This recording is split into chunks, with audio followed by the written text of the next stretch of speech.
My son texted at 2 a.m., "Dad, cancel your flight. I'm begging you." 12 hours later, I stood in the airport terminal watching footage of my original plane going down over the Atlantic. The thing about prophetic dreams is that nobody believes in them until they save your life. I'm standing in Terminal C at Logan International, watching CNN replay the same footage for the 8th time. Transatlantic Flight 2293, disappearing from radar somewhere over the dark expanse between Newfoundland and Ireland. My original flight. The one I was supposed to be on. The one my boarding pass still says I'm on. And all I can think about is the text message that woke me up at 2 in the morning. "Dad, cancel your flight. I'm begging you. Please." I can't explain why, but you can't get on that plane. My son Liam is 14 years old. He's never begged me for anything in his life. Not for the latest gaming console, not to skip school, not even when his mother and I divorced 3 years ago and he had to choose which parent to live with during the week. The kid has this unsettling composure that sometimes makes me forget he's still in 8th grade. But at 2:07 a.m. last night, his text didn't sound composed. It sounded terrified. I'd been in Boston for a medical technology conference, the kind of mind-numbing corporate event where everyone pretends the continental breakfast is adequate compensation for sitting through PowerPoint presentations about incremental improvements in imaging software. I'm a radiologist, been one for 19 years, and these conferences are just part of the job. Fly in on Thursday, shake hands with sales reps who've memorized your name from the attendee list, fly home on Saturday, routine, forgettable, safe. Except Liam's text changed everything. I remember staring at my phone in the dark hotel room, the light from the screen making my eyes water. My first instinct was to call him, but something stopped me.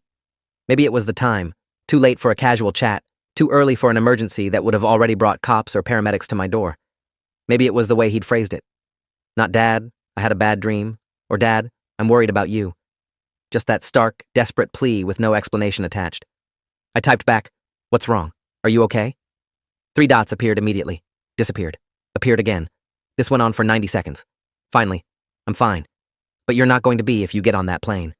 I know how this sounds. I know you'll think I'm crazy. But I saw it, Dad. I saw it. Please don't make me watch the news tomorrow and see your name." My hands were shaking as I read it. Not from fear, not yet, but from this creeping sense that my kid was having some kind of breakdown and I was 300 miles away. Liam's always been intuitive, sometimes eerily so. When he was 7, he told his mother not to take the highway home from his grandmother's house because there was going to be an accident. She laughed it off, took the highway anyway, and ended up in a 4-car pileup that totaled her Subaru. Nobody died, but Liam didn't speak for 2 days afterward, just sat in his room, drawing pictures of twisted metal. If you are enjoying this story already, please subscribe to see more stories like this. After the divorce, he'd started seeing a therapist. Dr. Ramesh Patel, a child psychologist with credentials that stretched across 2 walls of his office and a gentle demeanor that somehow got Liam to actually talk. During one session I'd sat in on, Dr. Patel had asked Liam about the dreams. Liam had shrugged and said they weren't really dreams, more like knowing things before they happened. Doctor. Patel had written something in his notes and told me privately that some children developed heightened anxiety responses to stress, manifesting as hypervigilance or even pseudo-precognitive thoughts. Basically, Liam's brain was trying to protect him from uncertainty by creating the illusion of control. I'd taken comfort in that explanation. It was scientific, rational. It meant my son wasn't losing his mind or developing schizophrenia or channeling dead relatives. He was just anxious, and anxiety was treatable. But at 2:09 a.m., alone in a hotel room with my son's desperate text burning into my retinas, Dr. Patel's rational explanation felt insufficient. I called him anyway. The phone rang 4 times before Liam picked up. "What?" he said. Not hello. Not Dad. Just what? Like he'd been waiting for me to dismiss him. I kept my voice steady. "Liam, it's the middle of the night. What's going on?" A long pause. I could hear him breathing fast and shallow. "Did you cancel it?" Did you cancel the flight?" I hadn't. Of course I hadn't.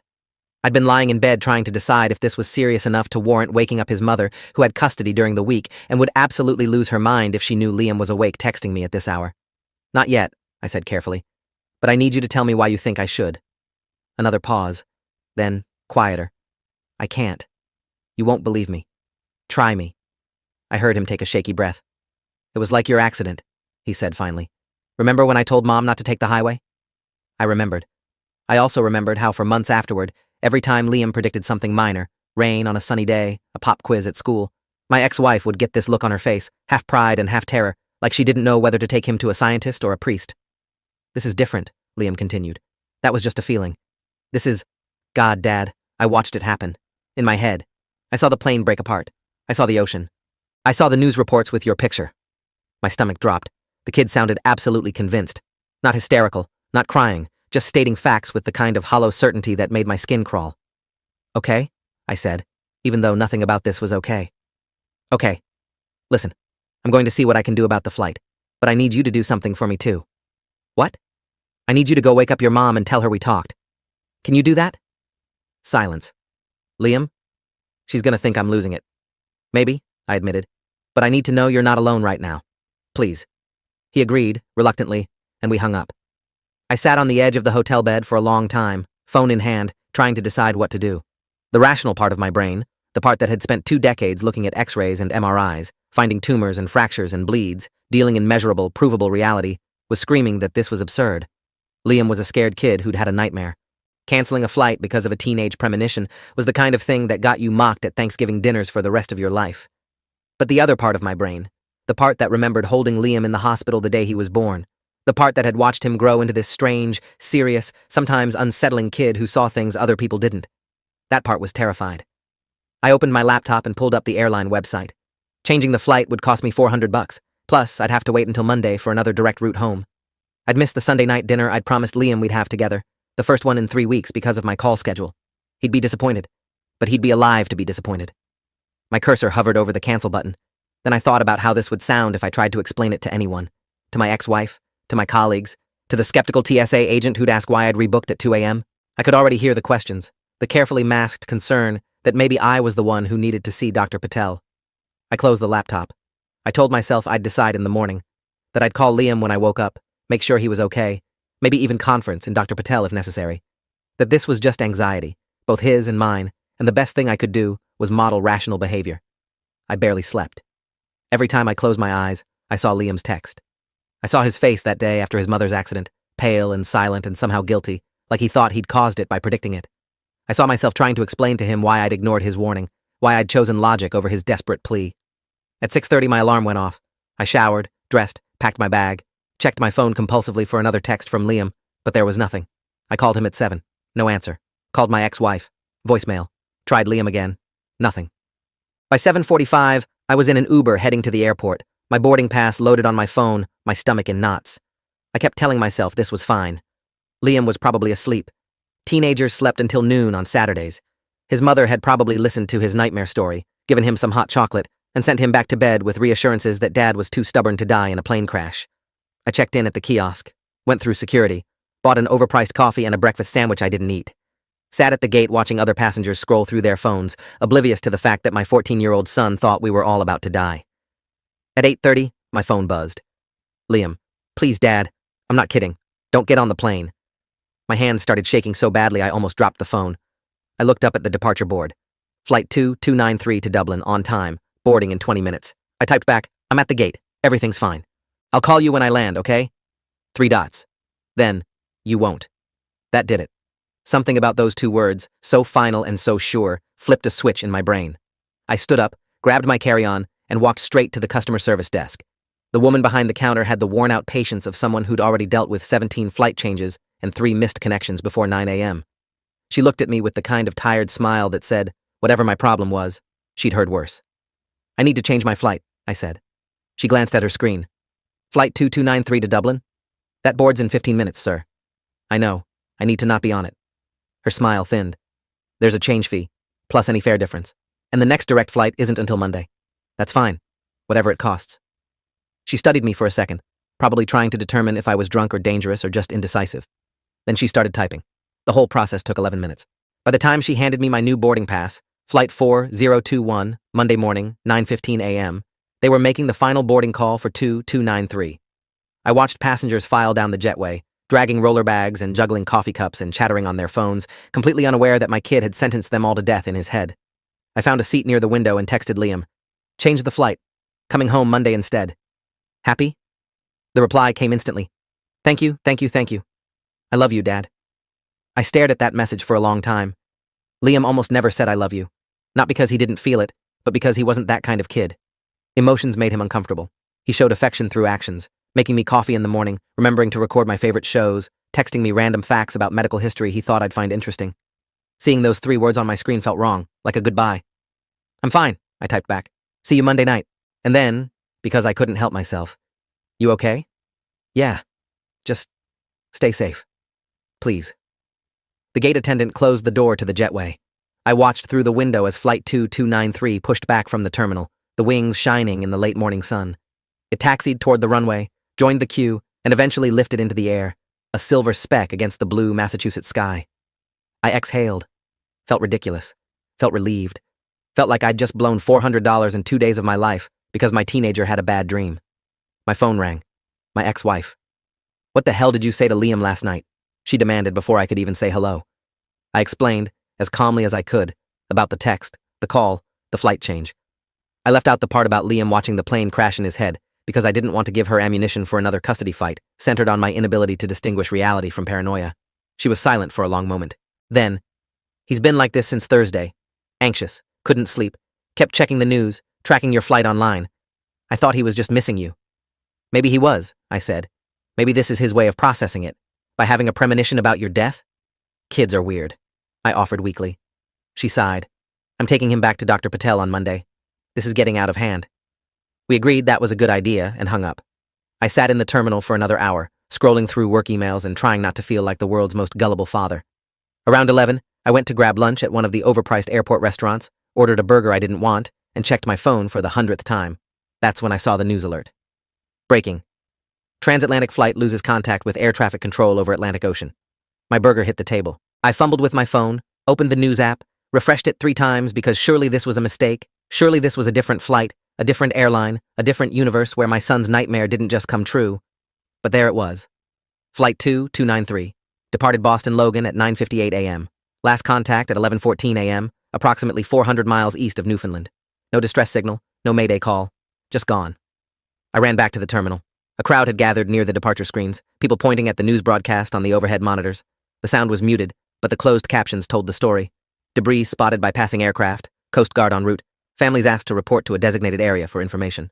I stood there, frozen, watching footage of the empty ocean, watching the flight number flash across the screen, watching my name appear. I was sure it would appear. They'd have the manifest. They'd know I was supposed to be on that plane, but it didn't, because I wasn't, because I'd listened to my son. My phone buzzed. "Liam, I'm so sorry, Dad. I'm so sorry I was right." I called him. He answered on the first ring. "Are you watching the news?" he asked. His voice was shaking. "Yeah," I said. "I'm watching. I didn't want to be right. I wanted to be wrong. I wanted you to call me from Dublin and tell me I was being ridiculous. I know."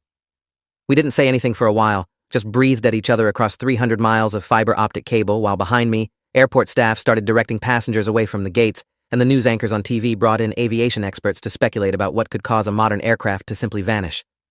"How did you know?" I finally asked. "I don't know," Liam said quietly. It's like I was already living in the future where it happened. Like I was remembering something that hadn't occurred yet.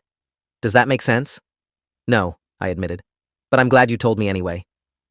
When I got home on Monday, took an Amtrak instead of flying because I couldn't stomach the thought of getting on another plane, Liam was waiting on the front porch. He'd grown 2 inches since I'd last seen him, or maybe I'd just forgotten how tall he was getting. He looked exhausted, dark circles under his eyes, hair sticking up in directions that suggested he'd spent the weekend pulling at it. He didn't say anything when I got out of the car, just walked down the steps and hugged me, hard, the way he used to when he was little, and I'd come home from long shifts at the hospital. "I'm sorry," he mumbled into my shoulder. "For what?" "For being a freak."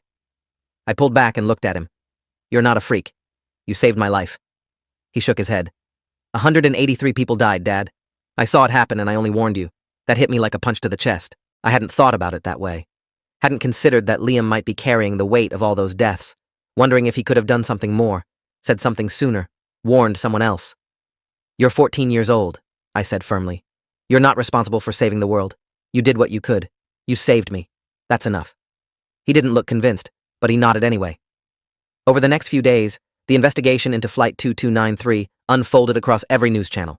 The NTSB sent teams to analyze the debris field. Black box recovery efforts began. Families held vigils. The airline released statements about their impeccable safety record and their commitment to discovering what went wrong. And through it all, I couldn't stop thinking about Liam's text, about the timing, about the fact that if I'd ignored him, if I'd chalked it up to anxiety or adolescent drama or a weirdly vivid nightmare, my name would be on the list of confirmed dead that was growing longer each day as dental records and DNA matches came back. Dr. Patel called me that Wednesday. He'd heard about the flight. Everyone had heard about the flight and wanted to check in on Liam. We met at his office on Thursday evening, the three of us sitting in the same configuration we'd used during custody evaluation sessions.